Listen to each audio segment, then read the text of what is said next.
Welcome back to Newton apple बच्चों। तो आपको याद होगा हमने लाइट पे अभी तक डिस्कशन कर लिया है। पिछले वीडियोस आपने नहीं देखे तो मैं रेकमेंड करूँगा एक बार आप जाके उन्हें देख लें। तो जैसा कि पिछले वीडियोस में हमने लाइट के नेचर के बारे में थोड़ी बातें करी थी, फिर आगे थोड़ा बहुत हमने ऑब्जेक्ट और इमेज को समझा था, राइट। इस वीडियो में हम डेप्थ में एक फिनोमेना को ढंग से स्टडी करेंगे जो हमें हर जगह देखने को मिलेगा आगे चैप्टर में, राइट। That is reflection. तो पहले समझेंगे रिफ्लेक्शन क्या होता है, और मेजर हम एक लॉ को समझेंगे जो इस फिनोमेना को गवर्न करेगा आगे, द लॉ ऑफ रिफ्लेक्शन। तो चलिए शुरू करते हैं।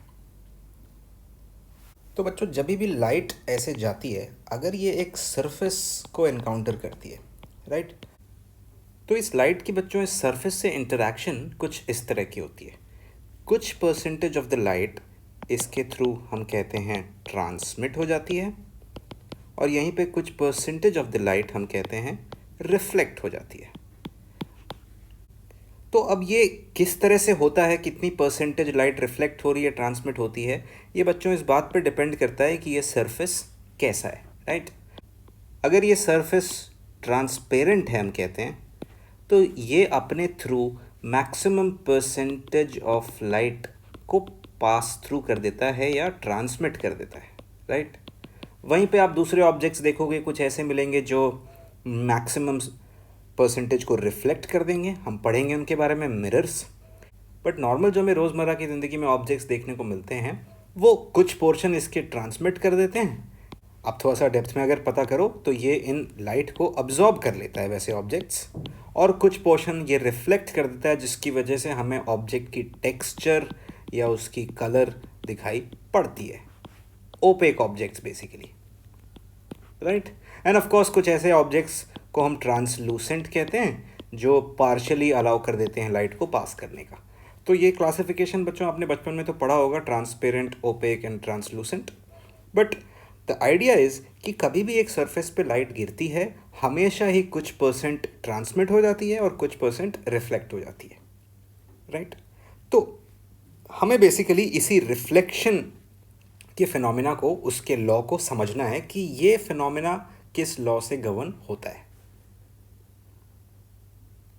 तो बहुत ही प्रिसाइज ऑब्जर्वेशन से हमें क्या पता चला कि अगर एक सरफेस पे एक लाइट इंसिडेंट होती है, तो वो जितनी इंक्लिनेशन के साथ इंसिडेंट होती है, उतने ही इंक्लिनेशन के साथ वापस रिफ्लेक्ट कर जाती है। अगर इस बात को मैं लैंग्वेज की तरह लिखूं, तो उसके लिए ज़रूरी होगा कि पहले मैं कुछ चीज़ों का नाम रख दूँ। तो बच्चों, ये रे जो हम कहते हैं इंसिडेंट हुई, उसे हम इंसिडेंट रे कहते हैं, ठीक है। और जो ये रे रिफ्लेक्ट हो गई, उसी रे को हम कहते हैं बच्चों रिफ्लेक्टेड रे। और ये जो वर्टिकल लाइन मैंने बना रखा है बच्चों, इसे हम कहते हैं द नॉर्मल। नॉर्मल मीन्स ये हमारी कॉन्टैक्ट सरफेस के परपेंडिकुलर है। तो ये जो एंगल बन रहा है इंसिडेंट रे और नॉर्मल का, हम उसे कहते हैं the angle of incidence, right. और ये जो एंगल बन रहा है रिफ्लेक्टेड रे और नॉर्मल में, उसे हम कहते हैं द एंगल ऑफ रिफ्लेक्शन। तो द पहला जो लॉ है रिफ्लेक्शन का, वो कहता है simply that the angle of incidence is equal to the angle of reflection. तो द आइडिया इज़ कि अगर हमें एंगल ऑफ इंसिडेंस पता है एक सिचुएशन में, लेट्स से एक सरफेस पे लाइट इंसिडेंट हो रही है और एंगल ऑफ इंसिडेंस पता है, तो मैं एंगल ऑफ रिफ्लेक्शन भी पता कर सकता हूँ और easily the reflected ray draw कर सकता हूँ। या अगर इसकी उल्टी बात करेंगे, किसी सिचुएशन में मुझे एंगल ऑफ रिफ्लेक्शन पता है या रादर रिफ्लेक्टेड रे पता है, तो मैं इंसिडेंट रे भी फाइंड आउट कर सकता हूँ, राइट। लेकिन आप एक बात सोचो, जैसे इस केस में ये जो इंसिडेंट रे है, द नॉर्मल है और रिफ्लेक्टेड रे है, तीनों ही इस मेरे बोर्ड के या आपके स्क्रीन के प्लेन में, राइट। लेकिन आप सोचो, इस रिफ्लेक्टेड रे को मैं ऐसा पकड़ के इस प्लेन के बाहर भी ला सकता हूँ सच दैट ये नॉर्मल के साथ आर एंगल बनाए, राइट। बट अगर हम इंसिडेंट रे ऐसे गिराएंगे, तो रिफ्लेक्टेड रे इसी प्लेन में बनती है, इस प्लेन के बाहर नहीं बनती। तो इस बात को इनकॉर्पोरेट करने के लिए ना हम एक सेकेंड लॉ भी देते हैं कि कन्फ्यूजन ना रह जाए कि रिफ्लेक्टेड रे किधर बनेगी। और ये लॉ बताता है basically that the incident ray, the reflected ray and the normal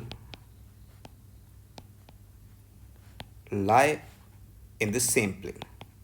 तो बच्चों, इन दोनों बातों की जानकारी से हम डेफिनेटली, अगर हमें इंसिडेंट रे पता है या बेसिकली नॉर्मल के साथ उसकी इंक्लिनेशन पता है, द एंगल ऑफ इंसिडेंस, तो हम रिफ्लेक्टेड रे बड़ी इजीली ड्रॉ कर सकें, राइट।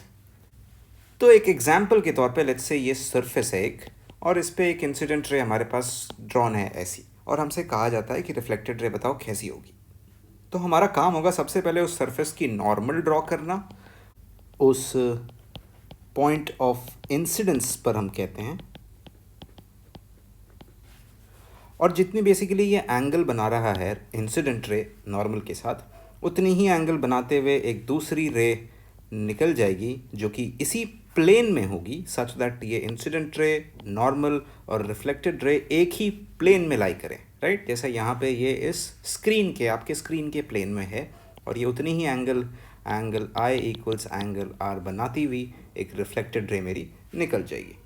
तो आई होप आप समझे बच्चों कि अगर हमें इंसिडेंट रे पता है किसी एक सिचुएशन में, तो लॉज ऑफ रिफ्लेक्शन को यूज़ करके हम रिफ्लेक्टेड रे ड्रॉ कर सकते हैं बड़ी ईजिली, राइट। अगर आपको ये वीडियो पसंद आया प्लीज़ थम्स अप दबाएं बच्चों, और हमारे चैनल को सब्सक्राइब भी करें ताकि अपडेट्स आप तक टाइमली पहुंचते रहें।